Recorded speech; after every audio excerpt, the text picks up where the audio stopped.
Hello, welcome to the JAV show. Hello, guys. Hello, it's this week's just Jorge and Viv, just Oh, chilling again. hello. Right before Chinese New Year's, we're gonna have some fun Dong hei fat conversations. choy. Yes, that too, and all the other sayings. Do you used to have to Chut remember all of na them? nam moi or something like that. That's the Vietnamese one, right? No, but there's like all the idioms you have to say, like I when you like, get the lycee. you know, as a kid, I realized that adults like it, or maybe it's just me. Adults like it when you're a little bit witty. So you can say things like "dai gat dai lei" or "san tai gin hong." But you know what? I started saying at like a very young age. I'd be like, "Oh my god, wow, the san tai." Wait, shit. Fuck my This isn't Chinese. going too I'd be well. like, wow, 你瘦咗喎. And Oh everyone would be like, what the fuck? no, I'm a bit greedy. I'm like, this is my birthright. Give it to me. So yeah, I mean it's pretty good now that both my siblings are married too, so I get a little bit more, True. but then less of the older people at like Temple would give it to me because they think I'm You're like, too old for it. yeah, like Yeah, I'm an adult, I'm probably married already, so they don't give it to me. makes sense. Little do they know, I still deserve it. You It's my can milk it. birthright. Anyways, how Just- was your week? my week was okay. Let's see. Volleyball was a lot of fun this week, but I guess it's like that every week. I guess I don't really have that eventful of a week at Oh, all. I didn't really do much aside from work, volleyball, and yeah. I read a lot this week actually. like I've been reading this book called The Upward Spiral. that's I some like self-help book. Yeah, Oh, okay. it's a self-help book on depression. Oh, okay. Yeah, it's actually really cool because it feels like it's feeding my ego a little bit because essentially this book is a book that teaches you the ways teaches you ways that you can become a happier person and habits that you can incorporate into your life, and it talks about the science behind depression. And it's really interesting because a lot of the habits or the advice that they give is something that I've already tested and implemented on myself. So I'm like, Hmm. whoa, I'm so smart. I already You should figured that write out myself. a self-help book. I The should. JAV self-help book. Wait, where are you in this? I mean, it's a group effort. Oh yeah, yeah, I can yeah. edit. Yeah, true, true, true. I actually do want to publish a book one day. Oh, I okay. have a notes app or a note on my phone where I put all these little like life lessons Right. and why I've come to learn that life lesson and why I think it's a very important life lesson. And I wrote it all down because I want to turn that into a book one day. I see. Yeah, I didn't realize how I wouldn't say easy, but like you don't need any credentials to write a book. Like you Yeah. just have to just do it. Yeah, Like you literally just want to have to do it and find a publisher to do it for you. yeah, like when I was writing my thesis for my master's, um I'm not saying that's anywhere near a book, but if I were to take that and expand on it like tenfolds, then that's essentially a book. Whether it's credible or not, that's different. But it Mm, is technically something you could potentially publish. yeah, exactly. Especially I don't know if it's easier nowadays with like ebooks and stuff. Like I wonder if you can publish it like only ebook form.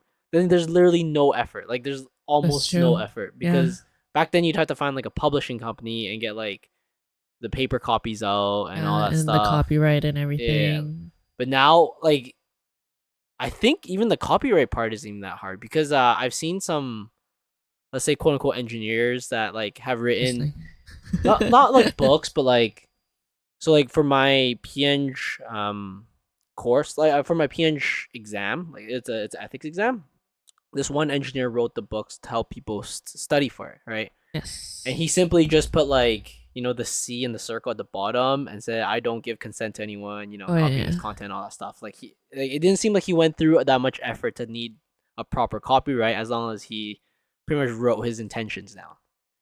So I was like, I don't know, like it feels like back when I was little, it'd be so. I mean, like how difficult it felt very extreme. Like, oh, this person's an author. It sounds very crazy. But nowadays, it's like, I could just write about bullshit for like 300 pages and just call it a book and say I wrote a book. 100% agree because when you hear about the story about what J.K. Rowling had to go through to get Harry Potter published, she got rejected like 12 times or something like that. Right. But like I swear, anyone nowadays, you could just get a book published if you wanted to. You just call a few people up and just pay them, and you're fine. Yeah, and I feel like what's it called? Like people do their own fan fiction type of things nowadays. They're literally just writing and publishing, not say publishing, but they're posting it online, Oh essentially yeah, writing their own stories. yeah. I feel like that's a very good way to get feedback to like see if you're good enough to make it real or not.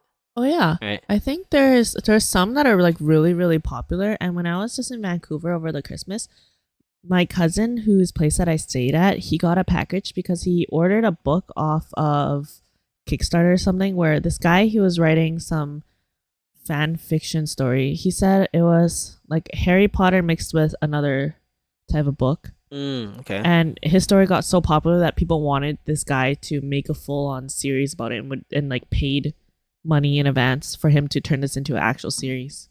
I'm like, you definitely can. I wonder how that changes the writing process too. I feel like as This is like $5 here. yeah, like well, like as like a fan fiction, you're just doing it for fun. But then now there's like more expectations. It's Yeah, like when you do it without expectations, sometimes things feels easier yeah, because you I don't care. agree. You just do what you feel, right? But then when people start expecting, or when at least how I think of it is when people start paying me for something, I feel like I have to give them the best, right? Because it's their money. Like, would I pay for it? No, if it's not the best quality, right? Yeah, So I that might agree. change things. I But agree. that's cool though. That'd be pretty sick. Because imagine if you're doing that just for fun and you had a great time doing, but you were like, man, I can only invest so much time into this. But then Yeah. people start paying you. Now it's like worth your time to put more effort in. Yeah. That'd Harry be Potter sick. eroticas. Ooh, Ooh, let's ooh, go. Leviosa, my wand. Yeah. uh anyway, so my week was pretty chill. Had fun climbing. I don't think I talked about this, but my friend who's also really good, he started convincing me to do some harder puzzles and then like I started getting pretty close to them. So it kind of like boosted my Wow. confidence. I was like, hey, I'm not at that level yet. And I know I'm not that level yet, but at least I can start like challenging it and trying it. Maybe I'm like one or two moves short, but at least I know what I have to work on when I'm a couple moves short, which is pretty fun. On Monday we had volleyball. I had a really bad patella pain. Like it wasn't like an Oh, injury. Like I didn't fall on or anything like that. But I don't know. Like my patella was super inflamed and sore at the end of the games. oh. Yeah, so it was really annoying. Like my workouts this week is kind of just I don't know. Like today I was supposed to go work out, and it was supposed to be specifically like plyo workout, but I decided to rest it because my knee was feeling pretty shitty. So and it's weird because I don't know if you've seen it, but I have a brace now, Oh, what the? and I got it because my insurance was willing to pay for it. So I was like, okay, I'll just fucking buy one, right? Because like my doctor wrote me a note. He's like, whatever, just get whatever you want. And then I Yeah. got it, and then my insurance was like, okay, we'll pay for it. And it was like $180. So it was like, Oh, what brace did you get? I would have assumed that you get the oh, Bauer Bauer, one. no, no. So when I tried that one on the Bauerfield or Bauerfield, Bauer yeah, fiend. when I tried that one on, I have really fucked up proportions. So like my thigh's too big. Oh, this man's got juicy thunder So thighs. like it's tight on my thighs, but then the knee part isn't compressing. It's like loose Oh, it's like there. loose. Oh, Yeah. what the? And then the calf part is tight.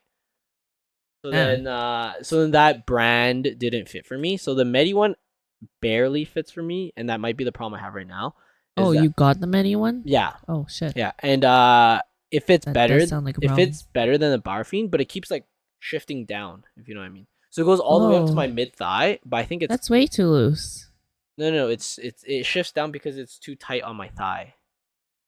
What? I thought it wouldn't it not shift down if it's tight. No, it feels like as I like use more and more, like as I tense up and then like loosen, it'll like shift a little bit on here, but it's Oh, like really tight on interesting. my thighs. Yeah. And it's too tight for me to pull it all the way up, and it kind of being like secured at that spot. But they don't have any bigger sizes, so I'm kind of fucked. Sounds like you're fucked. Yeah, but I actually don't even know if it helps because like I never used it. I never really used braces. I never used knee pads either, and I never really had that big of a problem. So I'm gonna try the next couple weeks without it. I mean, like I feel less regret because the insurance company paid for it already. Yeah. So I was like, whatever. Like if I don't end up using it, it is what it is.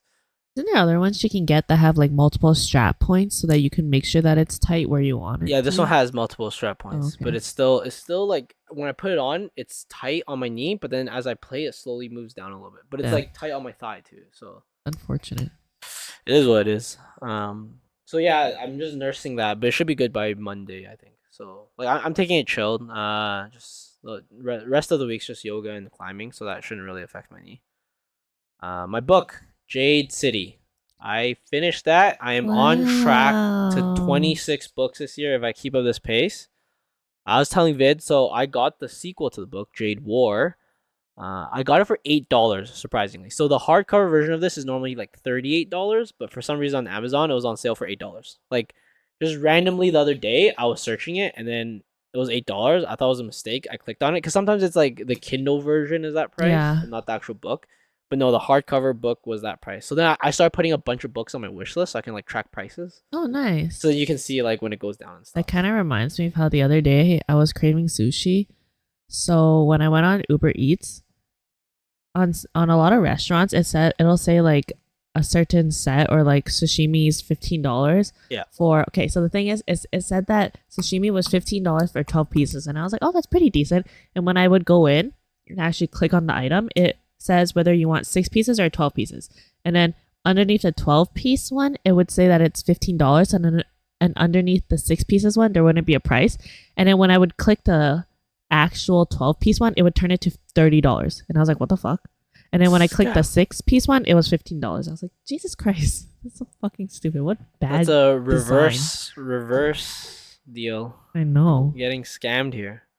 But yeah, so for that book, it was really good. The first book was pretty awesome. I like the ending. It was very interesting. So this next one should be good. It's a three. It's a trilogy. So I got 2 more of these to go. Uh-huh.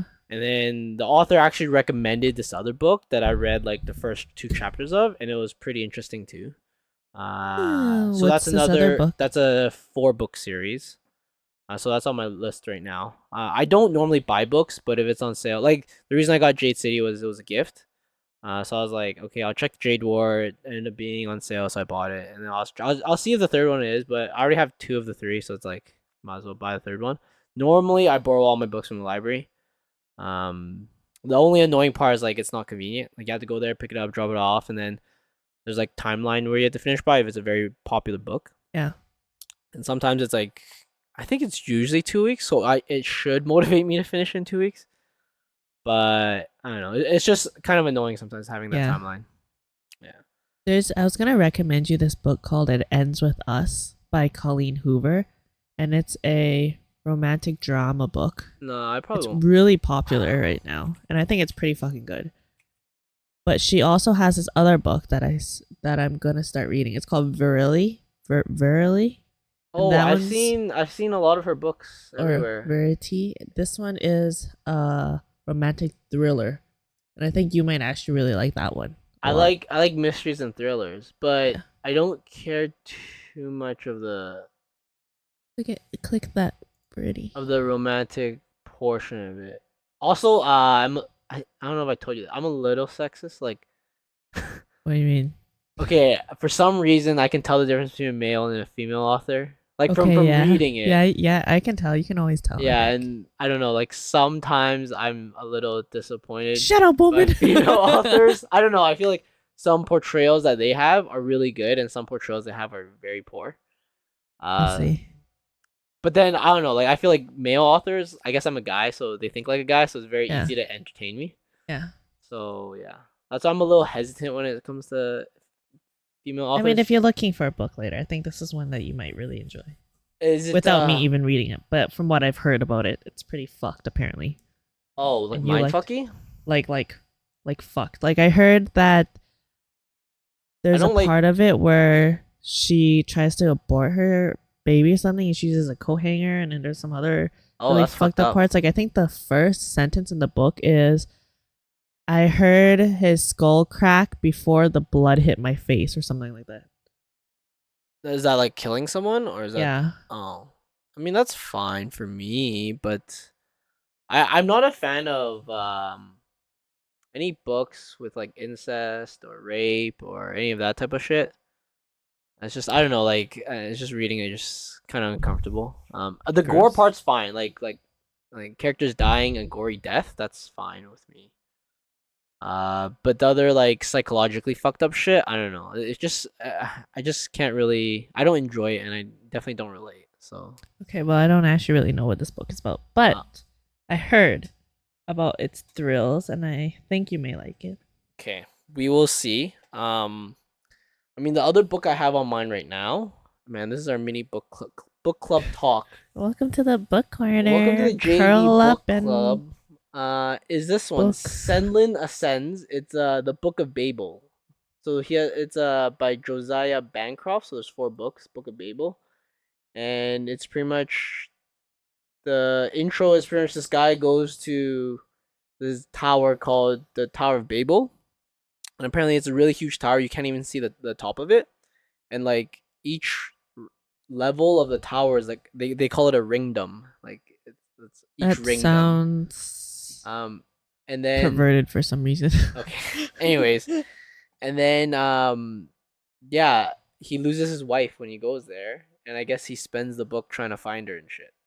Oh, interesting. And then like I read like the first 2 chapters because Fonda Lee with Jade City, she kind of put that on the end of her book, like in like pretty much introducing you to a different but similar book.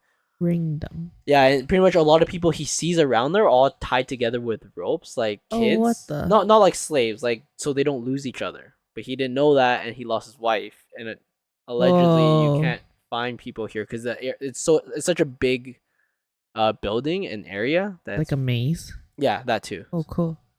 So it seems really cool. It's 4 books and it apparently gets super intense. So yeah, pretty excited for that. And the last part of my week, I booked some stuff for Japan since I'm going later this year. Oh, I really want to go to. I want to go on a solo trip. I've Oh, yeah. decided this year, either Korea or Switzerland. Oh, And if okay. I'm going to Switzerland, then I'll go somewhere else in Europe too while I'm at it.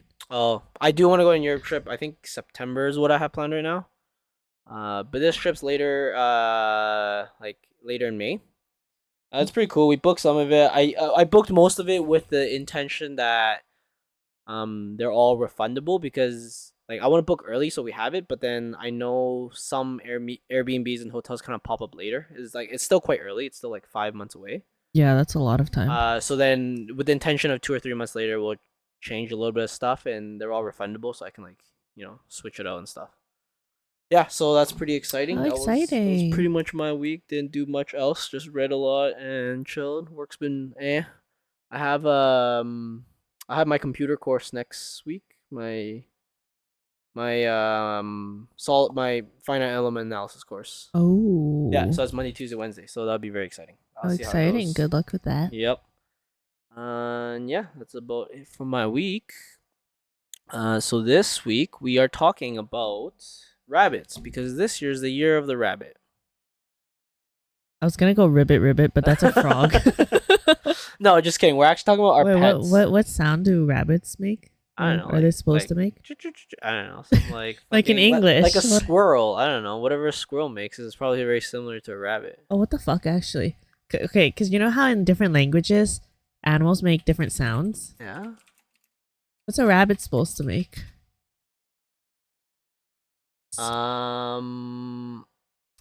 Yeah, like a teeth thingy. Teeth, not teeth grinding, but like there's no like sound that we use for it? Like a... I don't think so. Not like a moo or like a bok bok bok or Yeah. anything like that. Oh, interesting. Okay. No, I don't think so. I mean, I don't know. Maybe there is. What does the fox? What does the fox say? It's like... Yeah. "Ah." Some crazy scream. Something like that. I think they actually do sound like that. That's wild. I think so too. I think I saw a video before. But anyways, this week we're gonna talk about pets slash animals. So both Viv and I have dogs. Yes, we haven't sir. really talked about this in a long time because we want a specific guest on, but we realized that she probably will never come on the show.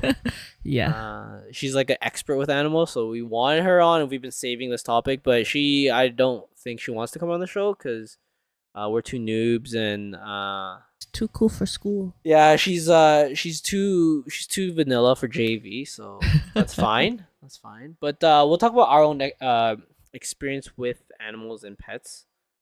So like starting at a young age, did you have any pets, Viv, or? I used to have pet turtles. Whoa, and is that exotic? fish. Turtles or no? No, I don't think so. Oh. Like what do you mean exotic? I don't know, like aren't they expensive and crazy? I think my dad got it from Chinatown somewhere randomly. Uh, Yeah, I got 2 turtles. If anyone doesn't know, my favorite animal is a turtle, but specifically sea turtles.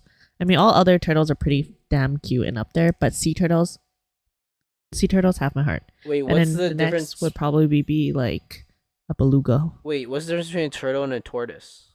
Tortoises are land animals. Oh, and Turtles are turtles are sea. sea, Oh, I see. Okay. sea or half and half. I see. I see. I'm trying to find a weird looking turtle right now because So like tortoises can't swim. If you put a tortoise in like the It'll ocean, it's drown. gonna drown and die. Oh, okay, interesting. Yeah. Well, sucks to be them. Uh, yeah. So my uncle, so I'm not really related, but kind of. So my uncle is very into fishes. Like he has a lot of like aquariums at home, and he has very like expensive fish and stuff like that. Yeah. And he goes around and trades with people, right? You know, like he'll trade a Ooh. fish with another guy. So one time he brought me to this guy's house that he saw on Kijiji. That ended up being a guy he knew, but he at the time he didn't know. So the Kijiji posting was just for some fish, and he was like, "Oh, let's just go check it out." And then Was this guy trying to like swindle him from his money? He's like, wait, you're my brother.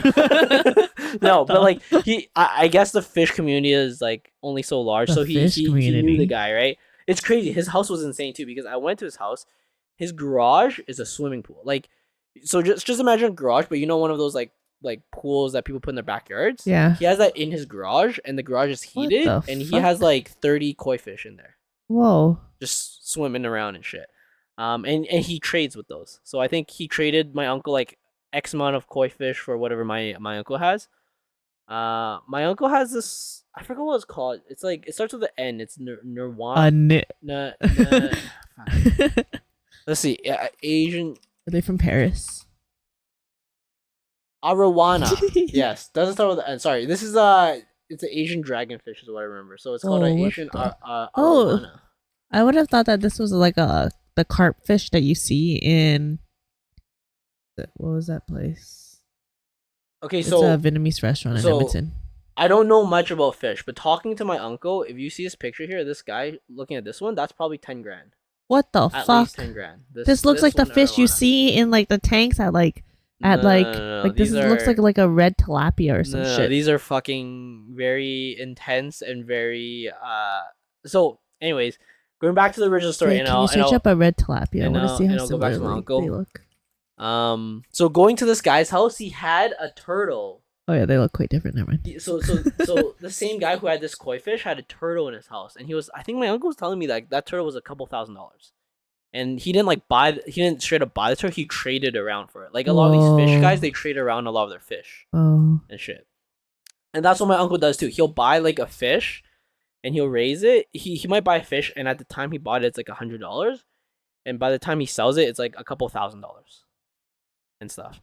And like, I don't know, he's like a fish whisperer. Like he'll know if it's sick, and he'll know what to do if it's sick, and all these random things. whoa. And it's crazy too because him and his friends, allegedly, they go when they come back from Vietnam, they actually bring it in the suitcase back. Whoa. Yeah, like I don't know how they bring it through, but Live animals? Yes. What the hell does that pass? I have no idea, but he said he's done it many times. Allegedly. This one time when my grandma passed away, it was cheaper to buy an entire roast pig from Edmonton and fly it over to Vancouver.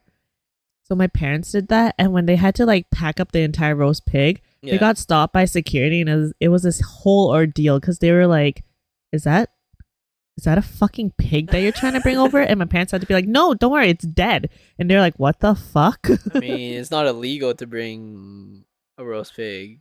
But they thought it was alive. Yeah, Yeah. that'd be fucked up. But yeah, so apparently that's what he always does when he goes back to Asia, and then he also knows a dealer. So there's dealers also in North America Oh, what the? where they bring these fishes over in coolers, and what they do is they'll bring them into like certain port cities, so either like Vancouver or somewhere in California, like Sacramento, and then they can't ship it to you yet because what they do is when they get it, what he says is they're weak, so then he like raises them up for like 2 or 3 weeks before he can ship them again. Hmm. And there's this whole crazy fish industry And he's like very into it. Like he has some crazy aquariums, and he has like an outdoor one too, like an outdoor like fish pond thing that he built himself. And he's like super into his fish, and it's pretty cool to see because I didn't realize how crazy this hobby was. But it's very interesting, and I guess you can make any hobby like very expensive or very intense, just depending on your effort in the community. But there's a pretty like decent sized Asian community that likes like fish and like fish, not really fish breeding, but like I guess just raising fishes and stuff. I can kind of see that. When I was growing up, my dad had this one friend that was really fucking rich. Yeah. He had this huge ass house. And when you were telling the story of your uncle and how he had like a pool in his garage, it kind of reminded me of this one uncle because I would always ask my dad what this guy does, and my dad would be like, "Oh, he's a fish collector." Oh. And in his fish, he had a whole bunch of, they were like really fancy goldfish. Yeah. That's what I knew about. Like the goldfish with like the bubble heads. Yeah. And that's what he would trade. Oh. Yeah, he always had like a shit ton of fish, a whole bunch of what? a whole bunch of tanks in his house, and that's all he would do. Like the bubblehead thing right here? Yeah, they look like they have no. They literally look like goldfish, but they look like they have a fucking tumor on the top of their head. Like this? Kind of, yeah. Yeah, so this one is for some reason, and I don't understand the science to it. There are Asian characters on the side of them that are in their scale. No way. Yeah, and it fades over time. That has to be some sort of animal abuse. Maybe, I actually don't know, but a lot like yeah, some of them have it, and it feels like it's natural too. So I don't know. I bet it kind of looks like a pattern, and they go in and like draw it a little bit, so it like, looks more like they the characters. like fuck with the scales. Yeah. I can definitely see that happening. But yeah, it's Imagine being a fish and be like, "Yo, bro, did you get tatted?" look what I said. The long river or some shit. But okay, like as much as we say this about fish and how crazy it'll be, like you know how I said that one's like probably $10,000. Like this one is probably at least $10,000. I would say. I guess dogs are easily not that price, but like thousands of dollars, dog? right? Yeah. Yeah, right. So like I don't have any other experience with pets other than so you had experience with turtles and With stuff. turtles and just a bunch of fish because my dad also really liked fish. Right. And that's it. And my dog right now. Yeah, so I never had any experience until I got Taro, so I was completely virgin to like having animals and stuff. And at first I always thought like my parents always explained to me we can't have pets because they're expensive was their first excuse. Like we can't afford to have pets, and they always made the excuses that like if I don't eat, like if I starve, that's not illegal. But as soon as I don't give that dog any food because I'm poor, that's animal abuse, and that's instantly illegal, and I can go to jail. That's a smart way of putting it. So then they're like, that's why we can't have pets because we can barely feed you guys. We can't feed another thing, right? But yeah, like I guess until I got it, I didn't realize how expensive it actually was to have a pet. Yeah. I guess that was some of my expectation. I thought it was. First of all, I knew like if I got it from a breed or anything like that, it would be more expensive than if I like adopt one. Yes. But I also knew like there may be issues when you adopt one, as I slowly learned about the whole like rescue stuff. Yeah. So I didn't know there was that initial cost, and then as an annual cost, there's. I guess it depends on your dog. There can be a lot of fees. If your dog has a bit of medical issue, it can get really expensive really fast. Yeah. Or any accident at all with your dog. Yeah, exactly. Yeah. And then food wise, it's for my dog it's cheap as fuck. Fuck, my dog's expensive, but it's probably me too. It is me too. No, like Taro doesn't eat that much. Like you know how they have recommended amount based on the weight of your dog? Yeah. So Taro gets unlimited food at home, guys. Just letting you guys know this isn't animal abuse. He gets as much food as he wants to eat. There's literally zero limit. But he literally eats like maybe half or 3/4 of the amount of the recommended. Oh yeah. Lumi eats very little compared to the amount that she should. Yeah. Like at least half. Yeah. Or max half, Yeah. I would say. Yeah. So I think other than that though, but for me, we also pay insurance for our dog. Like we have a pet health insurance type of thing. And it's not too bad. I know some people say it's not that worth it. So far, year after year, it kind of breaks even. So with the amount of reimbursement we get and the amount we pay, it's about break even. Uh, But we're kind of fancy. Like we do like special stuff for him all the time, and pretty much anytime he has any issues, we're not like hesitant to go to the doctor because we have that coverage. So as soon as there's anything wrong, I just go right. Yeah, so that's pretty good. But what I guess that part of my expectation was pretty similar to reality. I knew it was gonna be a little bit expensive, but it wasn't too bad so far. Like if I didn't have like right now, I don't have many other bills yeah, living at home, and my parents are retired. They're pretty well off, so they don't really care for paying for stuff for him. So it's not too bad so far. that's good. Yeah. Yeah, with Lumi, I want her to live as long as possible. So I'm trying to give her like the best food I can find that I think is within reason for cost. Right. So I try to get her like, I guess, kind of fancier food, Okay. but that obviously, I'm actually so conflicted with that too because I feel like they don't do well enough studies on dog food. right? Like you don't know what's good and what's not. And then what I've learned talking to people in the industry is the vet would recommend a specific thing because overall, for the average of all dogs, that thing is good. Yes, and they're also sometimes paid to push certain Yes, products. yes, they are accompanied with certain brands. Very similar like how doctors are accompanied with certain like drugs and stuff because Yes, the drug companies would like bring them out for dinners and stuff and like convince them to use that or prescribe that to people. yes, Uh, so yeah, I feel like that's the case for dog food too, and it's very shitty for me because I feel like scouring the internet, there wasn't really much I could find. There was either okay, only approves this. I also think vet only approves like dry dog food because liability wise, it's like the safest. Like if it's raw food and something goes wrong with raw food, it could just be like contamination or something like that. So the vet would never really recommend that because they're saying it's not like foolproof. It's not 100% safe, yeah. right? Whereas like dog food, they know. It's dried and there's less room for human error. Yeah, exactly. It's like a very well processed, quality controlled product, right? So they're never gonna recommend raw, but I always wonder is raw better or not? Like it is closer to their natural diet. It feels like, but at the same time, natural doesn't always mean good. Like I feel like me and you knowing a little bit about our own diets it doesn't mean protein powder is bad for you if it's processed. It's just different than like eating a steak, right? Yeah, I agree. At the beginning, I tried to feed Lumi raw, but she's so fucking picky with her food and the temperature and the texture that often she would let it just go bad. And I'd be like, fuck, that's Uh, literally another 20 bucks down the drain for your fucking food for Damn. just like a day. Yeah.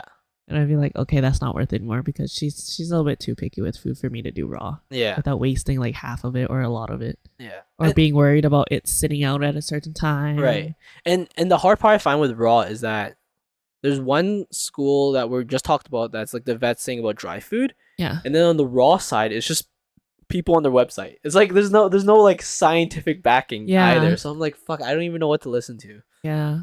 So because like I feel like kind of cheated when some society that has a financial backing says that thing that they're backing is good, Mm. right? Like, well, you have an incentive to say it's good, right? Yeah. So then it's hard for me to say like, okay, dog like dry dog food is the best for my dog. But then it's also hard for me to say raw is best for my dog because I just have a bunch of like random butchers who are just doing this and selling it. I'm like, I don't know what's fucking good for my dog.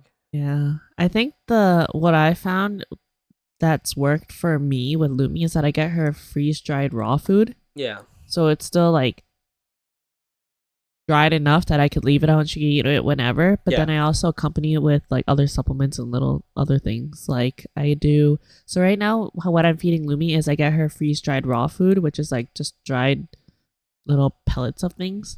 And then I add omega 3 oil and I add green lipped mussel supplement powder and I add bone broth powder to it.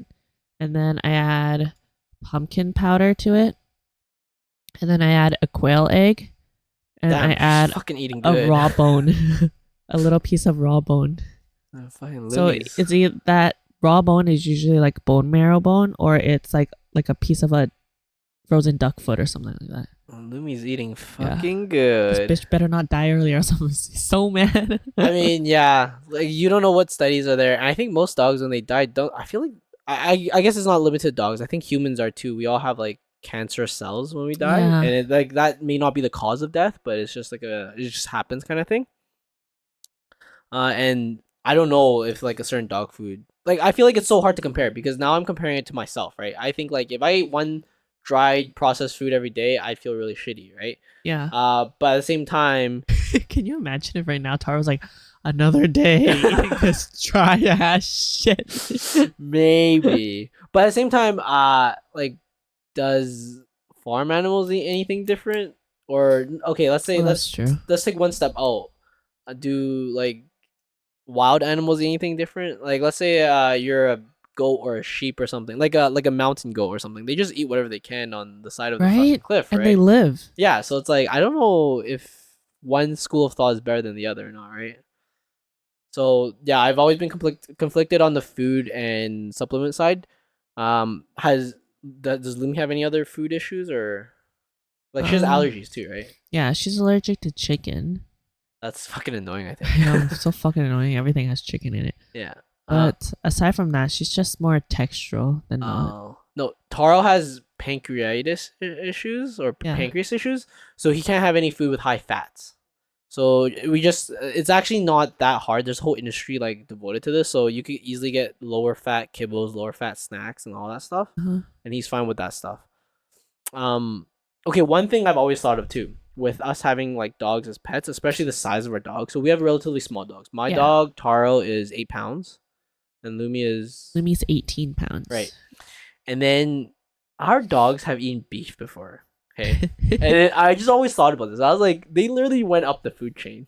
Like they were down here, and now they're like up here. Like humans are at the very top, and our pet dogs are right next to us. Yeah, that's true. Because they've eaten everything They we. want shark fin soup. Yeah, like they've literally just moved straight up the food chain. Because like a dog would almost never normally eat beef, Yeah. especially a dog our size. Yeah. A dog our size would maybe eat like rodents and fish, maybe Yeah. at most. But But they'll it would never hunt down a cow. they'll never, like, no matter how many of my size dog, no matter how many 8 pound taros there are, they can't take down a cow.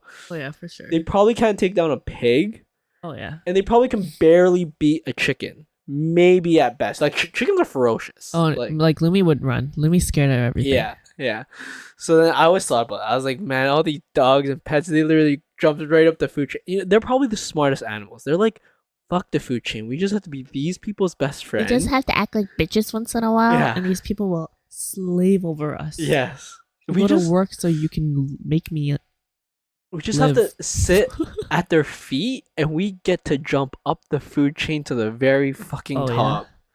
Like if you think about all the things we feed our dogs, Lumi would never eat. The most recent wildest thing I bought for Lumi, every single time I go to the pet store, I like to pick out something that, like a little treat of something that she's never tried before. Yeah. So the latest thing that I got for her was kangaroo liver. Oh yeah, Taro's had that too. She would never fucking eat that shit in the wild.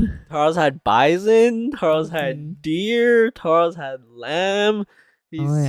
He's had so many different types of fish. It's fucking ridiculous. Yeah. Like fucking these animals spoiled. in the wild would kill my dog instantly. Oh yeah. Like for I've thought sure. about this many times. I was like, how would my dog survive in the wild? And I was just like, there's no way. There's zero chance. We've evolved these animals to not survive Yeah. without us. Lumi would not at Yeah. all. Yeah. Taro would die so fast. Like, you ever hear stories about, you know, a dog like getting lost and stuff and surviving and then being found like 2 or 3 weeks later? Yeah. No, Taro wouldn't last that long. Yeah. He would last maybe a day at most, maximum. Lumi would just cry in a corner somewhere. Yeah, yeah. So is Taro. I'm gonna die. He would just keep shaking and crying in a corner until someone comes to find him. Exactly. He would never live. So I mean, for that part, I guess expectations versus reality. I guess I didn't really have any expectations on I guess my dog's survival. Uh-huh. But now that I've had a pet, I just realized how much of a like child they are. Huh. Like they can't really do much without like I feel like cats can do a bit better without us, but dogs, I feel like they're completely useless without us. 100%. Yeah. And something that I don't like about Lumi, sorry Lumi, is that she doesn't like playing by herself. Oh really? So without me, if I'm not there playing with her, maybe sometimes she'll play by herself for like half an hour max. But other than that, she'll just lay there and lay her head on her little paws and look like this is the worst life I ever lived. And then every once in a while you hear, Oh yeah, Taro deep sighs all the time. I'm like, fuck, it made me feel so guilty, but I literally spent the whole day with you. Yeah, I mean, so recently we got this little laser toy, and Taro fucking loves that. He's like obsessed with that. But he still wants to play ball sometimes. But it's kind of nice, like when you're busy, you just turn that on, and he'll just go and play that for like 20-30 minutes. And I actually think of all the dogs, again, going back to expectation versus reality, I did think it was gonna take a lot of effort, but surprisingly, for a dog my size, it's not too bad. So for Taro, he's only 8 pounds. If I go for a 20-minute walk, he'll take like a 3 hour nap after. Oh, whoa, that's Like, awesome. I'll go for a 20-minute walk. He'll come home. I'll play like fetch with him for like 5 minutes maybe, Uh-huh. and then I'll sit on my computer, do my own thing, and then he'll just go over to the couch and start napping. And then I just won't hear from him for like the next 3 hours. And then because he's so small too, like playing at home is really easy. Like I can throw the ball like in my basement from one side to the other, and it's like kind of a workout for him. Yeah. Right. So nice. Lumi has too much energy. Yeah, like I think my dog is. I forget what the thing is. It's like he's like beyond small. He's not just small. I think he's like. A No, teacup? yeah, like well, yeah. Okay, not teacup. It's mini. Yeah. He's like a mini size, right? So for him, it's a lot easier. I do know a lot of people with bigger dogs. I do feel a lot worse for them for that because Yeah. it feels like it's a lot more effort. Like I see some of my neighbors, they walk their big dogs like all the time. It feels like they're always walking their dog. Like Oh, yeah. every time I look out, they're fucking walking their dog. For sure, I would never own a big dog for many reasons, but Like if energy is one of them. if I had a huge backyard, then I would consider it. Or if I had a lot of time and a lot of commitment, I would consider it. But I feel like they'll be really bored at home and like restless. Yeah, because they also need the space, I feel. Yeah, that too. So I mean, I always wanted a bigger dog, but I knew it wasn't possible as I grew older. I was like, there's some restrictions, and I feel like the more you research before you get a dog, the more stuff you learn. Like, okay, you kind of like narrow down what you want. Okay, so let's actually go through our dog buying process. Okay. I think yours is kind of okay. So okay, I'll go through mine, and I kind of know Viv's because pretty much Viv and her at that time boyfriend asked me a bunch of questions, and I tried Yeah. to help them as much as I could. Because they bought a dog, I think like 8 months after me, right, or something Yeah, like very that. soon after, I would say.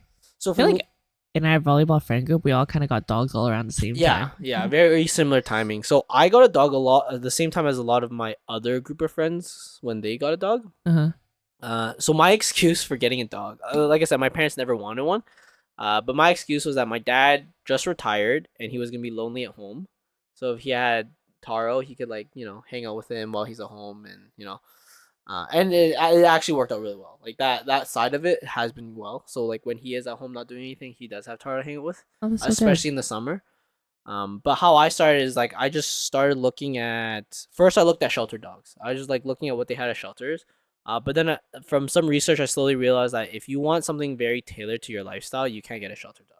Like it's almost if you get a shelter dog, you have to tailor your life to kind of their Yeah. needs rather than they will tailor to yours. They have a trauma. Yes. So then I knew I had to get it from a breeder, and then some specifics I had to find out is first you have to find out if there's any special stuff. So my parents made the excuse that they might be allergic, so I had to find a hypoallergenic dog. I mean, they obviously aren't because like Lumi comes over all the time and they don't have issues with her. Oh, true. So then that was like you kind of have to narrow down your breed. So that's what I kind of knew. Like first you have to narrow down your breed. You have to narrow down the size. So I Yeah. knew my parents wanted something like sub 20 pounds. Yes. So I think that's a good range. I think like sub 20 you can put in one category. 20 to 50 is another category. 50 plus is like a whole other category. 50 plus is insane. Yeah. So then I think the dog owns you at that point. yeah, pretty much. So if you can think of the size, some special considerations, then you can pretty much narrow it down to like 5 breeds probably at that point. Because there's only so many, and then also your area. So like within those breeds, there's might be only like 2 or 3 breeders that can do the things you want, or like I guess have a dog that you actually want. And that's kind of how I went through the research process, and then throughout the process, I just had to search up what my dog actually needs, like what the first day stuff are, right? Yeah. So first day would be what kind of food it needs, what kind of bed it needs, what kind of setup it needs. And that's how I kind of did my initial research. And then I went through breeders through Kijiji. And it's kind of like a hit or miss. I feel like you just go and you see. Like I think I saw like 3 or 4 different dogs before we decide on Taro. Uh-huh. And it's just like some things I don't know. Some things are unexplainable. It's just like the vibe didn't feel right, or like it didn't feel like this was the right dog. I don't know. Like in a Buddhist way, my mom like says it's like fate. Like Oh, my mom says the same thing yeah, about my dog. like if you feel it, you feel it. That's kind of like the fate to it, right? You don't have to think too much, and like you never want to be rushed. Like if the person says, "Oh yeah, this is the last one left," like yeah, my parents always like, no, like we don't want to be rushed to it. If we get this dog, it's gonna be a forever thing, so we don't want to be rushed, right? Yeah. So that's kind of the tips I can give to that. There's a lot of research, and there's not much I can help you with that because I feel like everyone kind of has to go through this experience on their own. Yeah, I think so too. Yeah. It's definitely a learning process. And even when I was looking for my dog, so some of the requirements that I wanted was that I also wanted a small dog, because I used to be actually really afraid of dogs. Like growing up, if I saw any dog even like Taro size, I'd scream and run. Oh yeah. And so I definitely wanted a small dog because I thought if there was a big dog, then I would not be able to easily control that dog. Yes. And because I kind of I like watching surgery videos. Yeah. And growing up, a lot of or some of the reasons why people would go into surgery would be because of trauma wounds. And some of the videos I would see growing up would be when a dog or an animal goes kind of rogue and would like bite your face off or attack you in your sleep. Yeah. And so I thought I would definitely want a small dog because I could easily control it. So if Lumi went fucking ape shit, I could easily like stop that. Yeah. Yeah. That's also why I wanted a small dog. But another thing that I needed out of my dog was that I wanted it to be hypoallergenic and not shed, because I hate seeing fur everywhere, and I never liked the idea of seeing fur all over my clothes, because whenever I saw it on other people, I'd be like, damn, bro, literally just like, you're gross. Like wash your clothes or lint roll or something. But Lumi was actually the first dog that I went to see on my dog journey when I was starting to go around and like visit breeders' houses or to check out their dogs. Lumi was the very first dog I saw. And the second I saw her, I was like, well, damn, this is it. That's the one. I'm not leaving without this. And yeah. Damn. Yeah. So unfortunately, I didn't meet one of my main needs because I'm pretty badly allergic to dogs. Oh, I mean, you get accustomed to it, no? Yeah. But for like the first year, I had to take allergy pills all the time. I bought an air purifier. Yeah. And I had to constantly lint roll everything and vacuum my bedroom and the bed like all the time because I kept getting hives every single fucking day. God damn. Okay, so the other part is dogs are expensive. Yeah. COVID made it super expensive. Both Viv and I bought it before COVID. So for us, it was relatively cheap. So Taro was 1,000, I think, or maybe a little under. Lumi was $1,750. Yeah. So like it might sound expensive at the time, but now considering COVID, everything's like double or triple that price at least. Oh yeah, for sure. So like I think easily from a breeder, it's $3,000 now. And that's what I was saying when you talk about these like arowana, these fishes being like $5,000 or $10,000. That's kind of now being on par to dogs. Feels like it's kind of harder to justify because these fish don't show emotion. That's true. You can't cuddle them. Yeah, there is a large emotional attachment. Like I feel like, so before this podcast, we were kind of talking about like, does this kind of relate to having a kid or not? So obviously, there's no like pain or the stress of having an actual child, but I feel like the protection may be similar. Like I can never imagine something harming Taro, and I feel like if I even imagine that, I would get like unreasonably angry. You know what I mean? I agree. Like I feel like there's that overwhelming protection you have of your dog just because it's like your child. It's like your child in some cases and not like your child in some.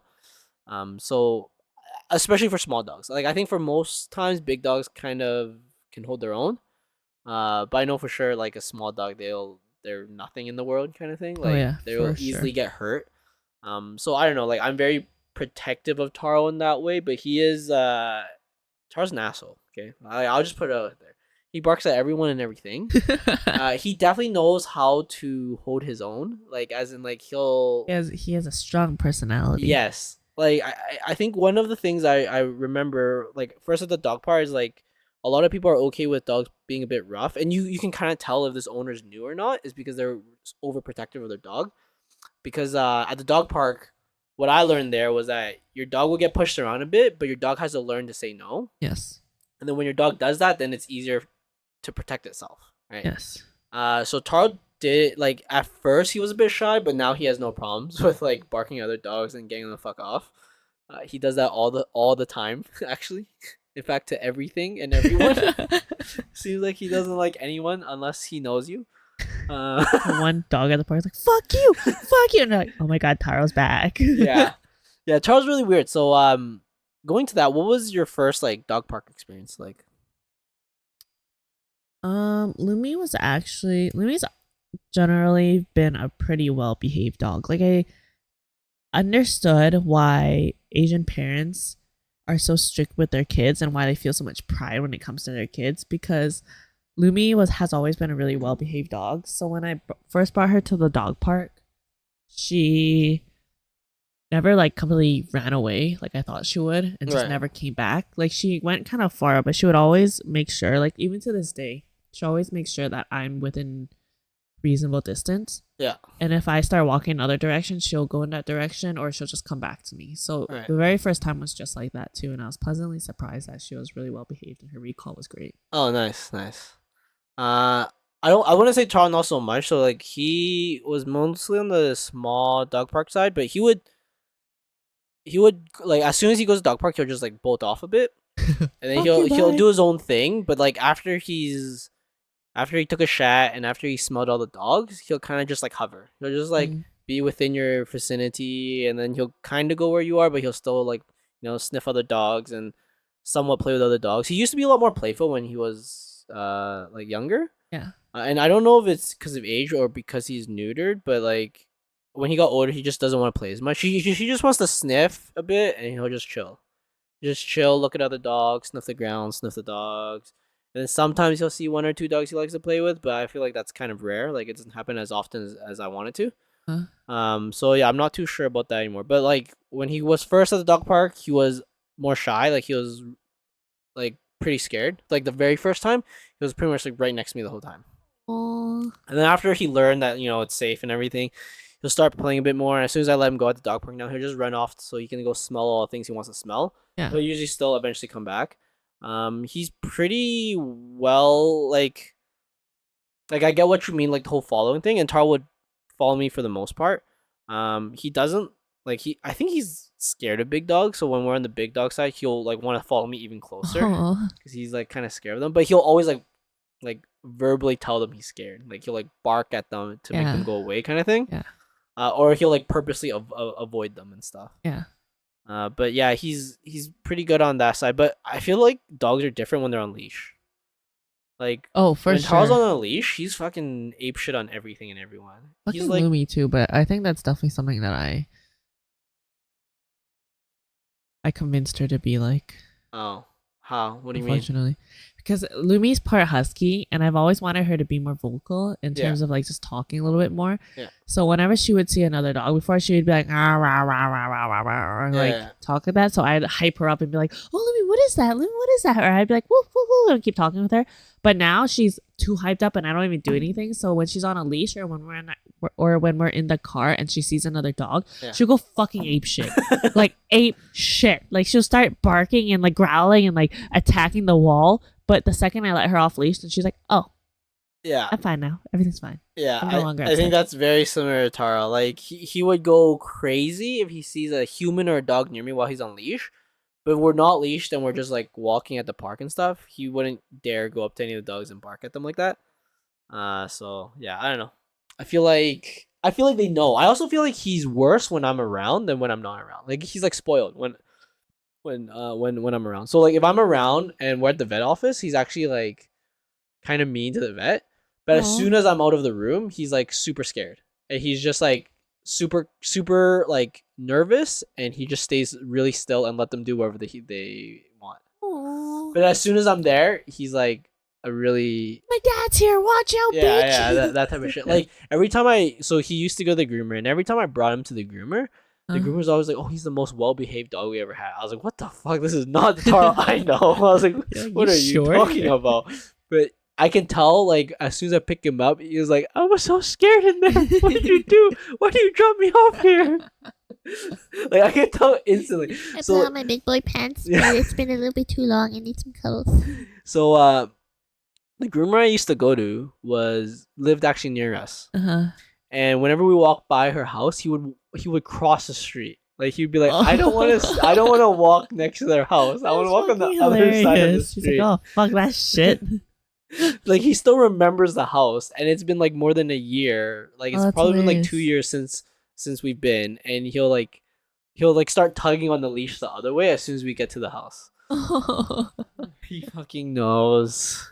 I swear, during COVID, when you'd have to drop your dog off at the vet's office and like you couldn't go in for any appointments, I swear they weren't as like nice to Lumi, or maybe she needed that comfort of having me there for her to be okay. Yeah. Because she used to be pretty fine at the vets, but after COVID happened, now that we can go back into the vet's office, the second I go in with her, she starts shaking a lot.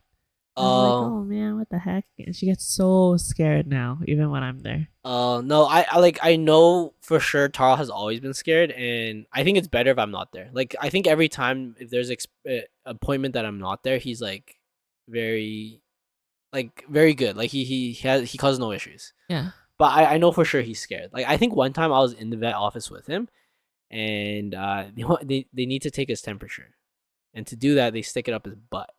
Oh, nice. So, like, he was shaking and he was looking at me, and then I was like, "Hey, it's okay." I was just like petting him, and then the vet put in his butt, and he instantly just went still. He was just like, "Oh." And he just stayed still for the whole time. He didn't even shake, and then as soon as they took it out, he just like, Did you take a picture of this? No. But he looks like, you know, if you watch anime, sometimes when they like freeze up, sometimes they're like, "What is this beautiful sensation that I've just been exposed to?" Well, he's not like that, but it's like you suddenly see rainbows and unicorns and sees him like frolicking through a little grassy field. It's like in anime or in any cartoon where it's like a sudden moment of any realization and they just have like a blank stare. It's like they're just completely frozen. And I was like, "Oh shit, poor dude." That's so funny. But yeah, I think for the most part he's good with other people when I'm not around because he's scared shitless. So he's not willing to do anything bad. Which isn't always great, but gangster daddy isn't there. Yeah. Yep. He is definitely a spoiled boy. This one time I brought Lumi in to get her anal glands expressed. And they were like, "Oh yeah, we'll just do this in the back real quick." And there were people walking in and out of the back room, so like the door kept opening and closing, so I could see Lumi on a table, and she was looking at me like, "Please fucking help me." And when they started doing it, she would she would like scream like, yeah. So I always hear for a lot of small dogs that's like common. Yeah. For some reason Taro's never needed that. Like, for some reason I guess his poop was always hard enough to do it for him. But yeah, like, luckily for me, because like it's just one less thing I have to deal with. Yeah. How do you deal with grooming for your dog? So because Lumi is a heavy shedder, I comb her every day. Like, I brush her every single day. Damn. And then I de-shed her twice a week. So I use a de-shedding comb and like go through her entire body every single week. That's a lot of. And then once a week, after like on Saturdays, after I do like her de-shedding comb, I use one of those like tooth combs and actually go in like deep to make sure I get everything. And then once a month or once every 2 months, I just bring her to an actual groomer so they could do it. Just like, so they spend the actual hours and do everything really properly in case I ever miss anything. Yeah. Yeah, so that's what I do with Lumi in terms of grooming her fur. Lumi has naturally dry skin for some reason. So that's why I give her omega-3 oil. But then also every single night I put this like balm all over her paws so that her paws don't crack. And I put it on her nose because her nose gets kind of dry too. Bougie treatment. Yeah. For her paws and everything else, I trim her butt every once in a while so she kind of has like a corgi juicy peach butt. Yeah. and trim her nails whenever they get too long. I clean her eyes every single night. Yeah. So I wipe her eyes with hydrogen peroxide. So I pour some hydrogen peroxide on a little Q-tip and I like wipe her eyes, and that's been amazing and has worked better than any other Like her tear stain. actual eyeball? No, like Oh. her like tear stains. Oh, okay, okay. Like yeah. it's worked better than any other tear stain remover I've ever used. And that's actually like any tear stain remover that you use, it usually has some sort of like hydrogen peroxide in it. Oh, So if I you see. just use hydrogen peroxide, it's way easier. And it's also like it's not dangerous. Like I used to avoid it because I would be like, what the fuck? That probably burns her eyes or it sounds like it's too harsh. But then I did a lot of research on it and it's not harsh at all. Like you can even gargle it in your mouth, Oh, I which see. is what some dentists might recommend you do if you want to whiten your teeth once in a while. Right, okay. So I do that every single night, and in the mornings I just use water to just clean around her eye area so that hydrogen peroxide doesn't like stay there. Or that, because I find that if you use hydrogen peroxide to wipe away her tear stains, then the next morning her fur around her eyes gets a little bit like hardened or it's not as soft. Right. So then in the mornings I'll just use like water on a cotton pad and just wipe her eyes so that it like cleans the fur and everything's all free to go. Oh, yours you seem like you have a very diligent process, like a very Yeah. like scheduled and well-timed process. Yeah. That's pretty intense. Yeah. And I brush her teeth once a week. Yeah. And I give her a dental treat once a week too, like on the opposite days that when I don't brush her. So I do like the most grooming on Saturdays. Yeah, And that's when I brush her teeth too. And then around like Tuesdays or Wednesdays, I give her a dental chew. Oh, okay. Basically it. For Taro, it's been getting like progressively less and less effort. So like when I first got him, like, fuck you. when I first got him, we brushed him every day and all that stuff, and we did all those things. And he's a relatively small dog, but he hated brushing. Like ever since he was little, he just fucking hated it. But he's also a hypoallergenic dog, so like, I don't know how different it is in terms of feel because I don't have long hair. But for us, we used to brush him every day and then bring him to the groomers once every 3 months, maybe.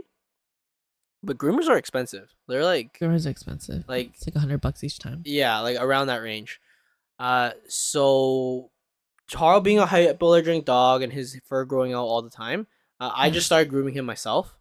Alright. So now we just brush him once a week. It's actually not too bad. He doesn't get that many knots. It's usually around his armpit or his ears that he has knots. That's about it. Everything else is pretty smooth. His ears too a lot in her butt. And then every month every month in summer or every 3 weeks in the summer I would just shave him, like just straight up shave. Sometimes I wish I could do that with Lumi, but you can't. And then in the winter I would only shave his sanitary area, so his penis and his butt, and then his paw pads, and then I'll trim his nails. And that would happen every like 2 or 3 weeks. So like trimming nails and paw pads happens every 2 or 3 weeks throughout the whole year. Brushing is once a week. And then he doesn't get staining. Like he doesn't get the tear staining that you're talking about. That's so nice. I don't know, like I guess something with his fur, he doesn't really get it. So it's kind of weird, but all I do is like I'll like randomly go up to him and then I'll like touch his like fur near his eyes and it'll be like kind of crusty. Yeah. And I'll just like brush it off. Like I'll just like brush that part off. Yeah. That's it.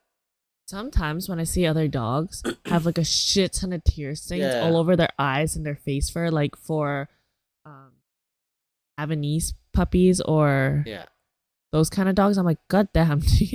Like it looks like this dog's gone to war on his face. Sometimes I wonder, like, no, for me, Taro's, it doesn't accumulate too much, and I do it like twice a day. Like I'll just go up to him, and then I'll like just check his face, and he just knows to chill, and then I'll just check for any of the dried up tear stains and stuff, and then that's it. But it doesn't like stain his actual fur, so it's like pretty easy to remove.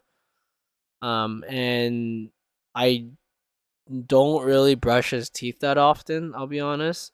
He loves dental treats. Like he wants dental treats as his actual treats all the time. Oh yeah, Lumi loves dental treats too. Like she gets so excited to get them. Yeah. And I think last year, and we won't be doing it this year, but we'll probably do next year. Last year he just got a teeth cleaning at the vet. Oh, how was that? I'm curious. I kind of want to bring Lumi. So they put your dog under for it. And then they'll do the cleaning. I don't remember the cost, but I think it's not cheap. I think it was like $400 or $500. Oh Jesus. But it's pretty, like, it's very clean after. Yeah. And I think if you like brush irregularly, like I do, you could probably clean it once every 2 years, I'd say. like it's a trade off, right? Instead of cleaning all the time, Yeah. you pay a sum of money once every 2 years. Yeah. But so far, like Taro just did his annual checkup. They said everything's fine. His teeth's okay. Like there's a little bit build up, but it's not too bad. So I'm not too concerned. The only thing with him is like health wise, is just the whole pancreas thing. But other than that, he's, as they say, a very healthy dog. So I was like, whatever. That's so good. Yeah. But yeah, grooming wise, that's about all we do. I usually fuck up his haircuts too, but like he grows out his fur so fast, especially in the summer, that it doesn't, like, within 2 weeks he looks back to normal. Oh yeah, I remember giving him some haircuts before too. That was so cute. I felt Yeah. like a nice auntie then. Yeah, like it's very easy to cut his hair. In the winter, we just don't do it because he's cold. If we do it, so we just do is like sanitary areas, and it's not that dirty. Like I find winter actually the least dirtiest. Yeah. Like I like In the summer they get so much mud. Yeah, it's on like them. spring, summer, fall. Like any spring. Holy spring's shit. the worst. Like I think once it gets warm, I'm gonna shave him. Like just shave him straight up, and it's just so much easier to clean him. I need to figure out, like last year I struggled so much because it was kind of it's like just me when I bring her to the dog parks now. Yeah. And before, when I would go, I'd always go with like another person. Yeah. And so it would be either me or the other person holding Lumi when Lumi would get muddy as shit, because Lumi's a long-haired dog and she would get so fucking muddy. Like Lumi normally avoids puddles and all that stuff, which I'm so grateful for. Yeah. But when the seasons are changing and things are melting, it's kind of inevitable for her to get a little bit muddy. Yeah. And so before, we would have somebody hold her. One person would hold Lumi on the way home before she can get to the bathtub, so she doesn't dirty the car. Yeah. But last year, I had so much trouble, and I just kept getting my fucking car seats dirty as shit. Like eventually, I bought a car seat cover, but then she would get my, the side of my door dirty or the front of my car dirty because I can't hold her while I drive. Yeah.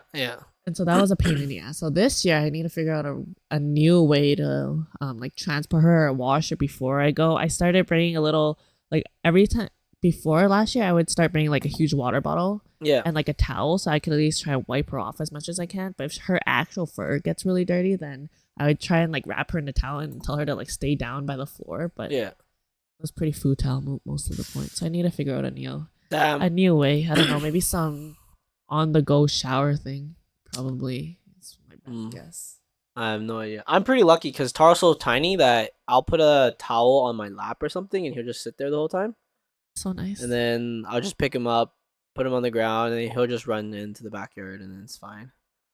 So, I mean, it's also the other like thing I've thought of when we got our dog is like a smaller dog, like less food, less shit kind of thing. So less yeah, I poop to can't deal with. imagine having a big dog. Dude, with I've a seen big their ass poops shit. before, and it's like a grocery bag. Like you need a grocery bag to pick it up. Not you know how we use our like doggy poop bags?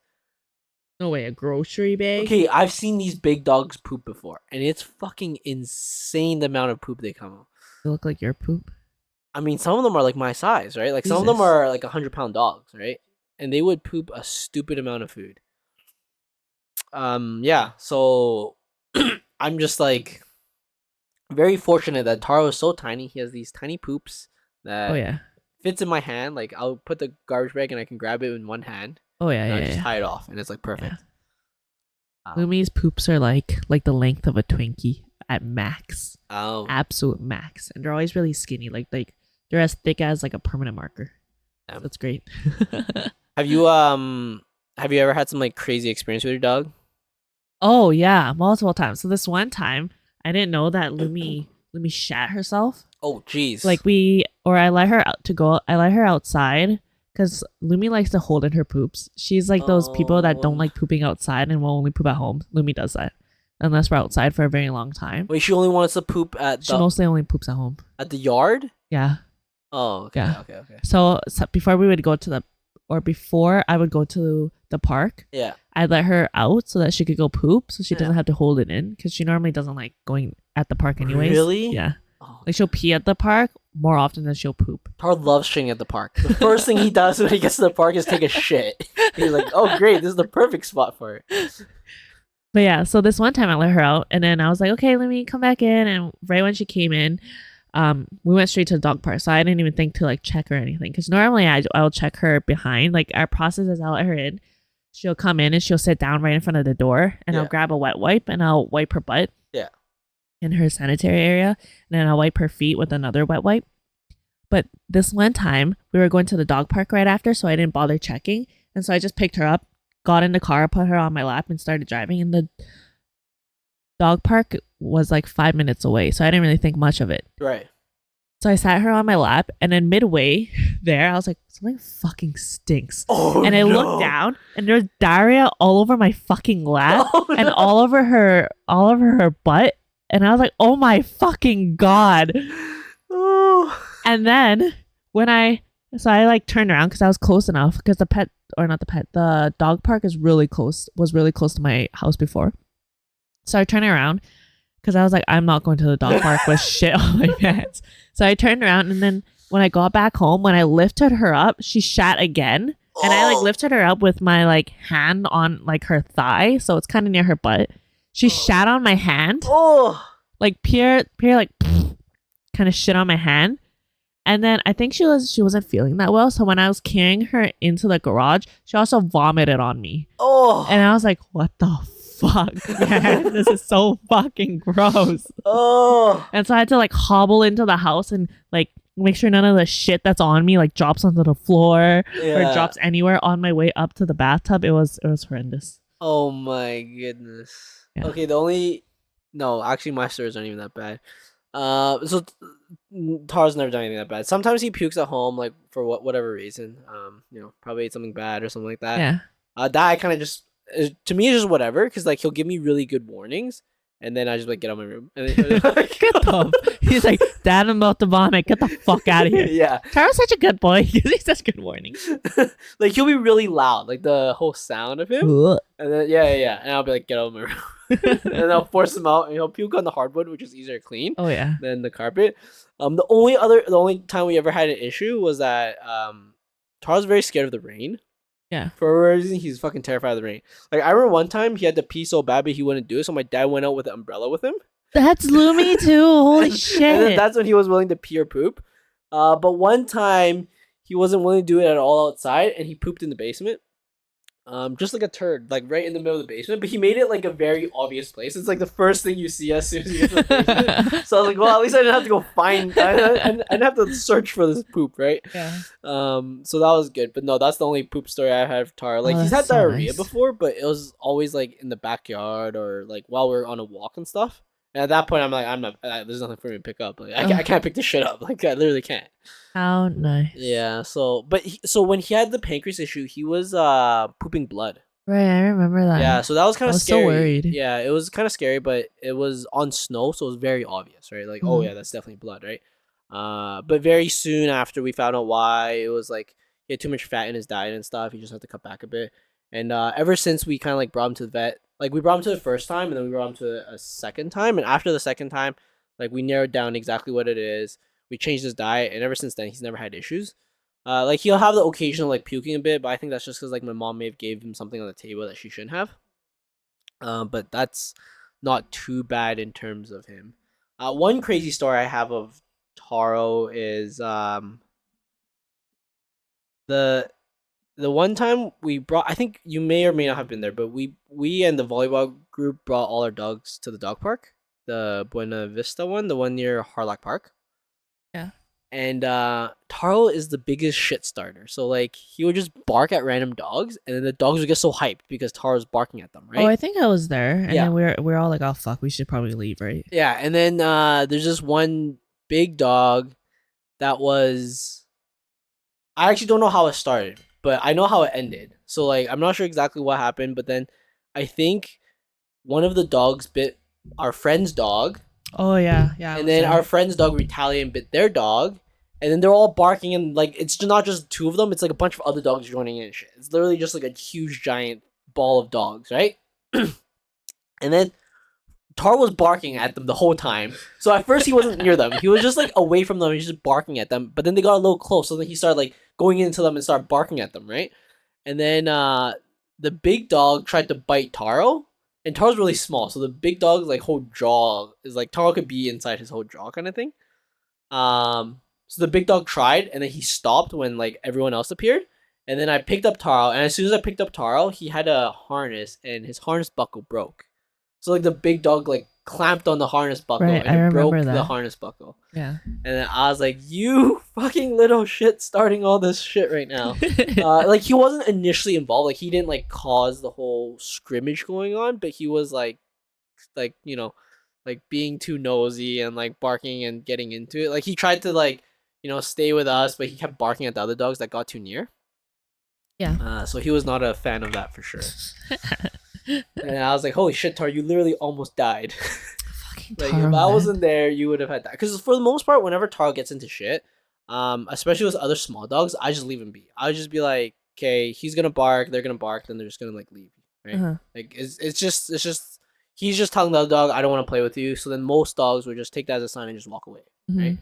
Or if they don't walk away, Taro will walk away and bark at them at the same time. He'll like walk a bit and then bark and then walk a bit and bark.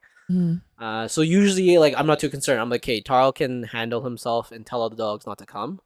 And that's good enough. But that was a different situation. It was kind of a weird situation. And I feel like after that he's like a bit more timid with big dogs. Yeah. I mean But when he heard that the harness broke, he was like, "Oh fuck!" it was like his armor. Yeah. Shit, what the hell? Yeah, for sure. And then also the other thing is Taro's very known to like bark at bikes.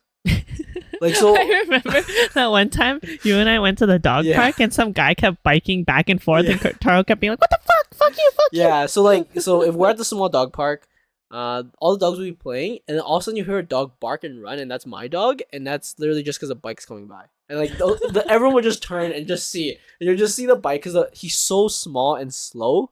Like when Taro runs, he looks like he's really fast. Like there's wind in his face. He has a lot of fur, so he looks like he's going like supersonic speed. But in reality, he's slow as fuck. Like, he has such tiny legs, like he doesn't go that far, right? But he looks like he's really fast. But then you'll see this bike going by very, like not super slow, but like at a decent pace, and then my dog just slowly trailing behind, and then just like a bark that goes throughout.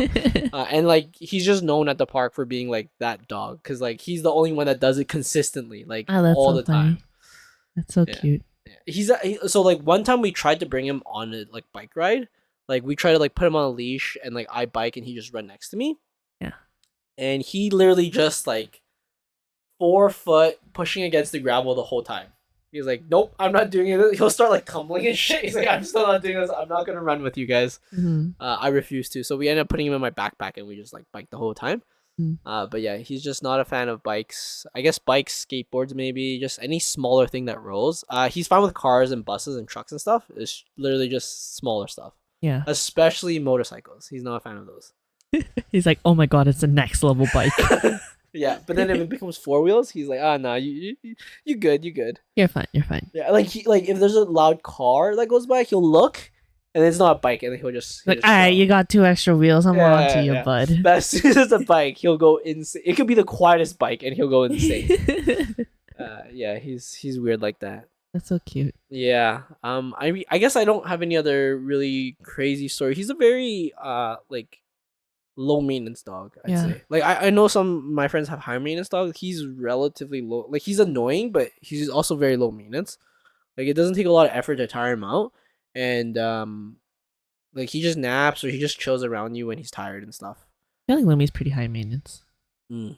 Or kind of. The Like, for attention stuff. Yeah, the one weird thing he does do is I think a lot of people know this, but like we have CCTV cameras at home.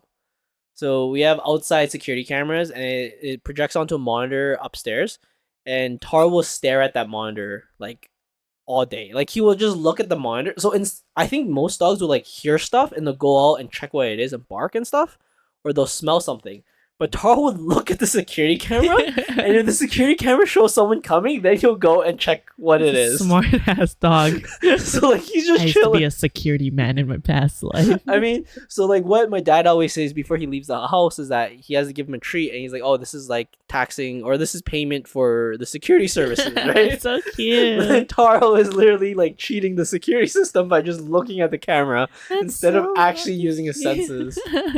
So he'll literally just lay there all day. He'll just stare at it. And sometimes he'll bark, but I have a security camera also facing my garage, like inside my garage. Uh-huh. So it's just my dad working in the garage, and he'll just start barking. I was like, "You know who he is," and then like I'll let him out, and then he'll like look in the garage, and then he'll be like, "Oh, okay, never mind."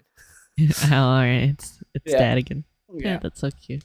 Yeah, but he's actually pretty lucky too because in the summer, if my dad's working outside, he'll just be outside the whole time. Like he'll suntan the whole time with my Oh, and that's like so nice. my dad would be like doing like yard work or like doing whatever in the garage, and he'll just be suntanning the whole time.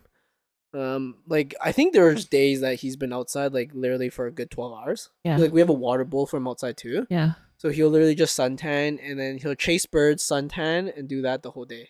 Oh, that's so nice. Yeah, he loves chasing the birds. So like, I think the birds know that too. So like, they'll swoop really low, like Mhm. lower than normal, to like go almost near Taro to Oh my annoy him, God. and then Taro would just start barking and running around. You're like, get off my property! Get off my property! Lumi has a strange affinity to bees.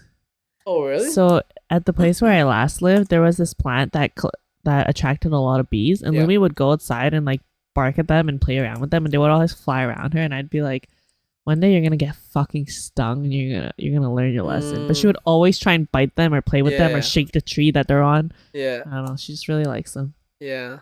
Taro, I don't know if he does that with bees or not. I think he's actually kind of like similar to us. He's like annoyed with like bees and wasps. Like, Yeah. he doesn't want anything to do with them. But he always chases butterflies, like all the fucking time. He always tries Aw. to eat them. Oh, And I don't know if he's ever gotten any. I know he's eaten some ants before, and we told him not to. We're like, Yeah. hey, stop doing that, and then he'll like stop. So he knows we don't like that. But yeah, I don't know. Like I think he definitely takes full advantage of summer. Like he's That's so outside all the cute. time, that's so cute. and like we have like a pretty good sized yard, especially for a dog his size. It's completely enclosed, so like he pretty much has the whole yard to himself. Yeah.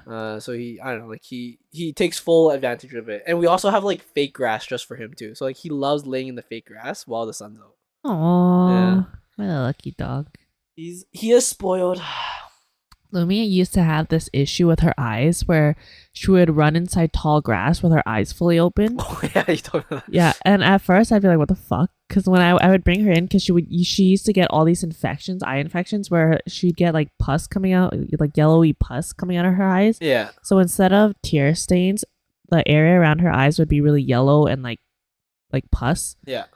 And when I first saw it, I'd be like, "What the fuck?" I thought she had a really bad eye infection. I brought her to the vet, and the vet was like, "Oh, this is very common in puppies because puppies like to play a lot and they don't know to close their eyes when they get into tall grass."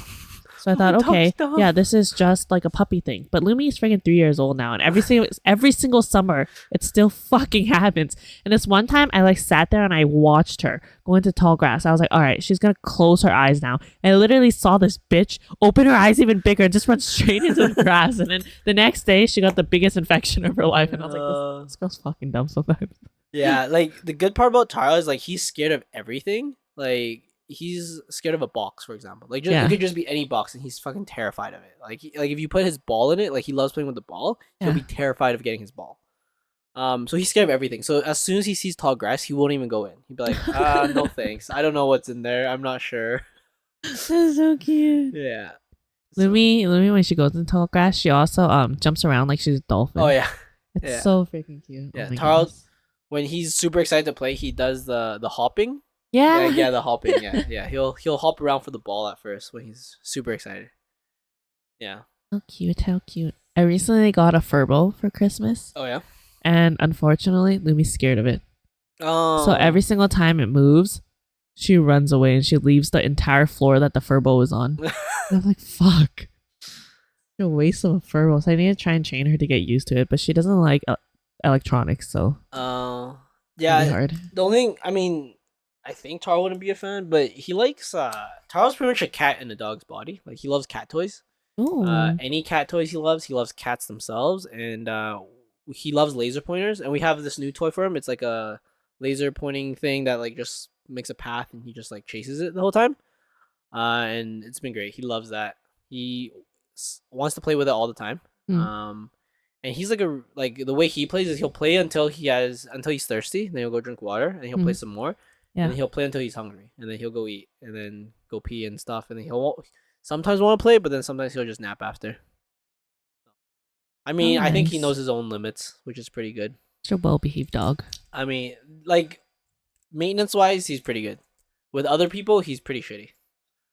He loves barking at everyone. The good and bad thing is that like if he were to bite you, it would barely hurt. Yeah. It might be like a little like a small needle type of thing. at most, like at maximum.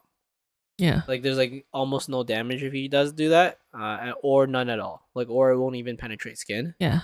But sometimes he's super annoying, and sometimes we have to like especially when we have guests over, we have to like really get him to understand that they're like guests. It's somewhat understandable because it's like his territory kind of thing. But yeah.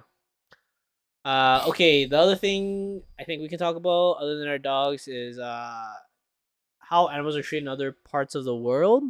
I think dogs in North America, most pets in North America are like very spoiled. Yeah. I would say so. In general. Yeah. There's obviously people that don't treat their dogs well and other people that abuse their animals, but Yeah. I think the culture in North America generally treats animals really well. Yes. So my family, my dad's side of the family has a farm in Vietnam, Uh-huh. and they have some dogs, but those dogs are way different. Those are like protect your house dog type of dogs, right? Yeah. Like the dogs who will like alert you if there's a thief nearby or there's like other stuff nearby that could like damage your stuff. Yeah. And there's like one crazy story I heard from them before is that there's this one dog that they had that got stolen. Like Stolen. I think some people like lured her out and like took her and stuff. Oh. And in that part of the country, like, you know, if you're hungry, you eat dog kind of thing. Oh no. But for somehow in some way that dog broke free and came back like 2 months later. Oh, what a smart dog. Yeah, I know, right? It's pretty crazy. But like there they use the dogs like very like they're a part of their labor force kind of thing like that, right? Mm. And like they don't really feed them, so like the dogs kind of like find their own food or they just find scraps and stuff. Oh, and they're not like malnourished or anything? Like sometimes if they see that they're like sick or anything or if there's any issues, they'll like give them some food on purpose. And the puppies they'll give them food sometimes, but once the dogs are bigger, they just find their own food kind of thing. Interesting. Yeah, they're very like it's kind of a weird combination of being wild and tamed at the same time. Yeah. Yeah. Yeah. But they are like guard dogs and stuff, so yeah, it's pretty interesting on that side of the world. I mean, I think most of Europe is probably similar to us. I would say so. I can never imagine. Okay, I saw this one video a long time ago because I don't know, the internet has fucked up videos sometimes. Yeah. Where it showed in somewhere in Vietnam this dog market. Oh yeah. And it showed somebody preparing a dog. Oh yeah. And it was so fucking gruesome. So it showed them picking up the dog, and then the guy had like this giant hot ass wok. Yeah. And he just threw the live dog on, and then you could hear the dog like scrambling, trying to get off the wok. And then the guy just like poured a bunch of hot water on it, and the dog kept screaming. And then at that point, I was like, "Holy fuck, I can't watch this. That's fucked up. It's so fucked up, so fucked up." Holy shit, I mean, wish I could unwatch that video if I could. I mean, I'll probably get in trouble for saying this, but like, I'm not gonna judge, or I'm not kind of too against if they do eat it, like they eat a pig, like the similar type of thing they do. Like if they raise dogs to eat, just like we raise cows to eat, it's kind of like just how their lifestyle is and how that part of the world might be. But I am against like not humanely killing the animal before eating it. I agree for sure. Go ahead. I was just gonna say, like, I know a lot of people in North America are super against eating dogs. I know in general they're like I wouldn't want to, but at the same time, I think people are kind of narrow minded in terms of like the demographic and the geographic location. Like maybe that's all that can be raised, and maybe they're not smart enough to know that's not the most efficient because like sheeps and stuff are probably more efficient in terms of meat. But you can't really like demonize people for stupidity kind of thing, and it's their kind of way of life. So I don't know, it's kind of tough to say because like they could come back to us and be like, hey, we have pigs as pets and you guys are just, you know, like mass farming them and eating them at mass, right? Like it's crazy too, right? So I agree. I think that it's definitely a difference in culture from North America to the other countries in the world and how they view dogs and whether dogs are pets or their food. But I think that, like, completely agree. Cows and pigs should be treated just the same because like if cows and pigs are also very intelligent and they actually also kind of act like dogs. Yeah, like I mean, some arguments I always hear from people is be like they're raised to be eaten. I'm like, well, you can raise anything to be eaten. Like I could raise humans to be eaten if I wanted to. Yeah, like, exactly. You could do it. That argument doesn't really hold true. It's just like different culture, right? Like, and it's probably like this might sound bad, but like if I were to compare some of the crazy like mass farming or like factory farming of like chickens and stuff, and compared to like raising dogs there to eat, I'm like, I don't know, like if one is better than the other. Like they're both just as shitty, maybe even equally. It's definitely not. And this one time, I went down this long ass rabbit hole for PETA videos, Oh yeah. and I felt so bad for all the animals. I was like, Yeah. "Fuck this shit! I'm becoming vegan." And I tried very hard Oh. to be vegan for 2 months, and that's Yeah. the limit that I could go for Mm. because I don't know. I wasn't up. I didn't do enough research on nutrition, and I was so fucking tired every single day. Yeah. Yeah, Yikes. I'd be a vegan if it was easier. I think maybe one day there's a way, but I think for now I don't foresee it. Like Yeah, it's tough. I don't know. Maybe I'm greedy, but it's kind of tough to justify. One, it's like way more expensive. yeah, for sure. So like even being a vegan itself, if you're low income of any sort, you can't. Like there's just no way.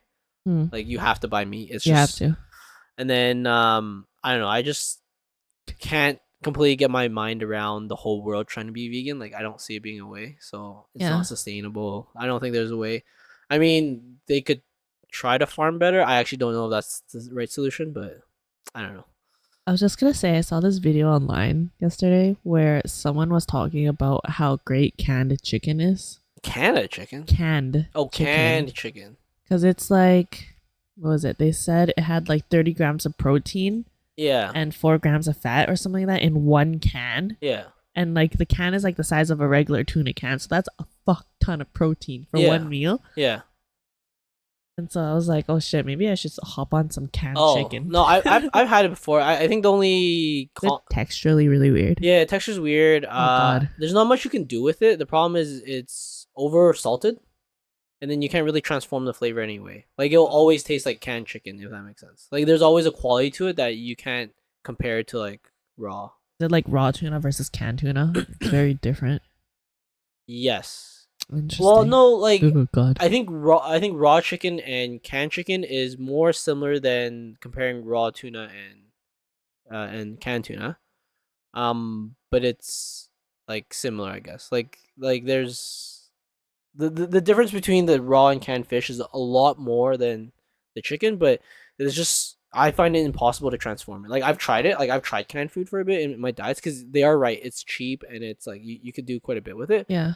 But it feels like it's not worth it. Like flavor, taste wise, it's not worth it. And if you truly like, do your meal plan and scale, you actually get about the same pricing. Oh damn. Like if you buy a lot in bulk and you Mhm. can freeze and like you put a bit more effort in, you could get it about the same pricing. so then to me it wasn't like really worth it at that point. I Now see. canned dog, that's a different thing. But yeah, I don't know. Like I also think being vegetarian would be quite hard too, but being vegan would be I don't know. For me, it's just too hard So to do hard. any of the egg and cheese is the hardest Yeah. part. So like, And honey. Honey is a huge staple in my life because I refuse to eat sugar. but I think even some soy sauce aren't strictly vegan too. I think they use some type of like meat broth and stuff in it. Yeah. In the processing. Or if there's too much yeast in something, some people argue that it's no longer vegan, which is like, what the fuck? Yeah, which is kind of weird because to some point you can't proxy it that far. So you can't just keep saying like, oh, because of this and stuff. Because if you proxy that far, you can't eat any food. So like, if you eat corn, for example, when they cut the corn, they're killing a lot of animals too, right? Like Yeah. mouses and squirrels and like birds and stuff as they're Yeah. like clearing the cornfields. So you're technically killing animals at that point too, right? If they're Mhm. building a factory to make the vegetables or to can the vegetables or whatever you eat, that's taking up space for other animals that they probably had to kill to build. So it's kind of like if you proxy too far, it's kind of It's so unrealistic. difficult. Yeah, and Yeah. like not being able to use beeswax products and things like that. yeah. I mean, like you can't use deodorant too, right? That has gelatin in it or some shit like that. Yeah. I think so. So yeah, gets I pretty don't know. tough. It's too hard. But okay, one last question. Are there any limitations to like animals you wouldn't eat and stuff? I'm actually not that explorative when it comes to food. Oh, okay. So I am aside from I want to say I Okay, am oh. like your unseasoned neighbors. where aside from like Chinese food and stuff, I don't eat any of the crazy things. So I have never tried balut because I can't get my mind over it. Okay. I've never tried chicken feet. Can't get my mind over it. I've never tried tripe. I see. No tripe, no chicken feet, no. Wow, you're very. No liver, Is no it just? organs at all of any sort. Is it mental or is it like physical? Definitely mental. Oh, okay. Like you don't have like a gagging thing with it, or? It's not that. It's more like I assume it's gonna taste really gamey, and I also just can't get my mind over thinking that I'm eating a fucking organ for some reason. And Really? I tried really hard to eat a chicken feet because this one time I went with someone to a restaurant and they tried getting me to eat chicken feet and I couldn't even put it in my mouth without gagging because I was like, the second it comes close to my mouth, all I hear is "bok bok." What the fuck? Oh god, I can't do it. I can't do it. So Alright. I've never been able to do any of that Okay, well at all. I'm quite the opposite. I think I would try anything, and I think I have tried anything I've been presented. Yeah. So I'm pretty open with that stuff. Yeah. I think the grossest thing or the most like gross-ish thing I do is I really fucking enjoy eating shrimp heads. I think that's Because you're like sucking out the shrimp brains, you know? Yeah. But that's like the most but wildest thing isn't I it do. with the shell kind of weird, or Pardon? isn't the shell kind of weird? Or Like if you have a big ass shrimp, Yeah. then you like peel off the head, then you Yeah. like suck the head, and then you eat the rest of the meat. Oh, okay, but you throw away like the shell of the head and all Yeah, that stuff. like I Okay. don't like actually eating the skin, Oh, okay, but I'll okay. suck out the brains. Dude, sometimes I'm too lazy and I eat the skin of the shrimp. Ew, I don't get that. Like, doesn't it taste like you're eating paper or plastic? Even if you deep fry it really, really crispy, it never breaks down like something crispy would. It still like flakes as if you have exactly like if you didn't descale a fish properly and you still have some scales left over in yeah. your dish. I feel like it has that same texture. Yeah, I mean, sometimes I'm too lazy to peel it, so I'm just like, fuck it.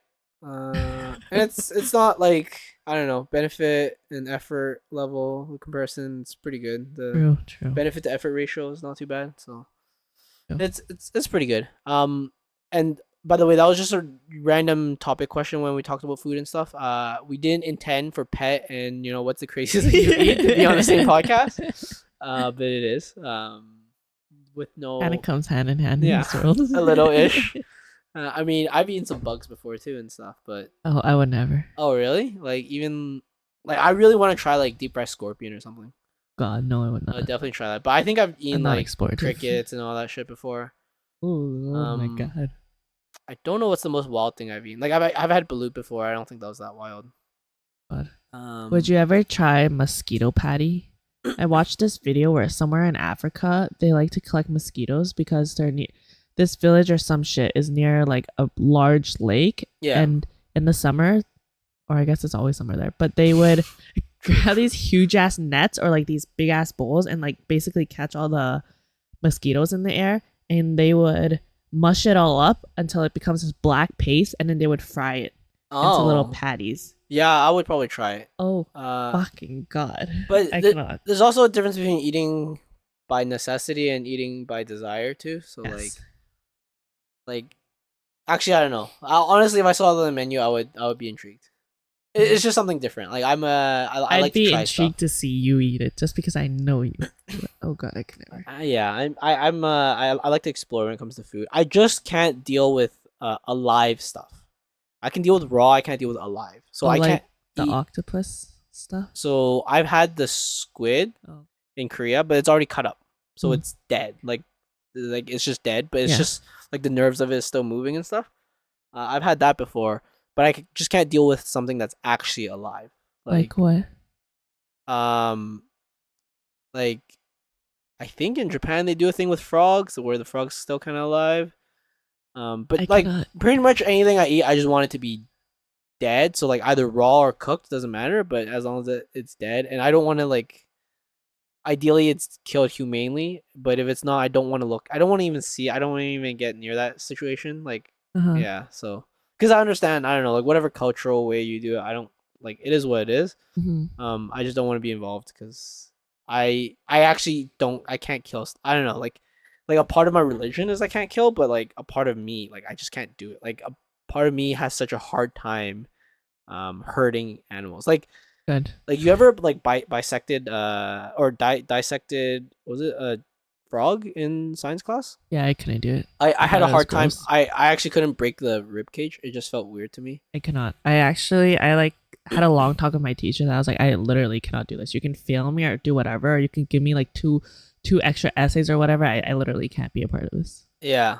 Like, I mean, for that, like, actually doing the experiment, I didn't have an issue with, but I couldn't go through with it because I couldn't, like, imagine hearing the snap of the rib and stuff.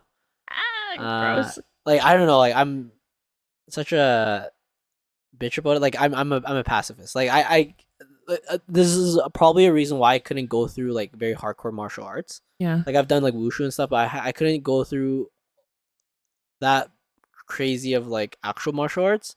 Where I'm like sparring with other people because I couldn't come to like hitting someone and I just couldn't do it. I was just like, I don't want to, right? Like it doesn't make me feel any better and shit. So I'm like the opposite. So I can't do that to any animals or any bugs either. So this actually had this one story at EVP. Yeah. This one time I saw this little roly poly walking around, and this was by court